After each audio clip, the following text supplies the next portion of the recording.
Janasena party అధినేత పవన్ కళ్యాణ్ గారిని target చేయటమో, ఇంకోటి చేయటమో వాళ్ళు ఎలిగేషన్ చేసినట్టుగా నా ఉద్దేశ్యం కాదు.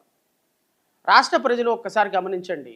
పవన్ కళ్యాణ్ గారు ప్రతిపక్షంలో ఉన్నప్పుడు మాట్లాడినటువంటి ప్రతి మాటను నేను ఈ సందర్భంగా సైట్ చేస్తున్నా. మీరు నన్ను ఎన్ని మాటలైనా అనండి, ఎన్ని తిట్లైనా తిట్టండి, ఎంత ట్రోల్ చేసినా ప్రాబ్లమే లేదు. నేనేమి ట్రోలింగ్‌కి వెనకాడేవాడిని కాదు. ట్రోలింగ్ మీరు ఎంత చేస్తే అంత పాజిటివ్‌గా ఎనర్జిటీ తోటి ముందుకొచ్చేటువంటి వ్యక్తిని. మీ ట్రోలింగ్‌కి, ఉడతూపులకి ఎవ్వడు భయపడడు. నేను పవన్ కళ్యాణ్ గారికి, పవన్ కళ్యాణ్ పార్టీ వాళ్ళకి, పవన్ కళ్యాణ్ వీర మహిళలకో లేకపోతే జన వాళ్ళేమంటారు జన సైనికులకి, వీళ్ళకి వీళ్ళ ట్రోలింగ్‌కి నేను భయపడను. భయపడే వ్యక్తిని కానే కాదు. అది రాష్ట్ర ప్రజలందరికీ తెలుసు. మీరు ఎన్ని తిట్టినా, ఎంత ట్రోలింగ్ చేసినా రాష్ట్ర ప్రజల తరపున, బాధితుల తరపున మీ తప్పుల్ని, రాష్ట్ర ప్రభుత్వ తప్పుల్ని ప్రశ్నిస్తూనే ఉంటా. ఖచ్చితంగా ప్రశ్నిస్తూనే ఉంటా. అందులో వెనక్కి తగ్గే ప్రసక్తే లేదు.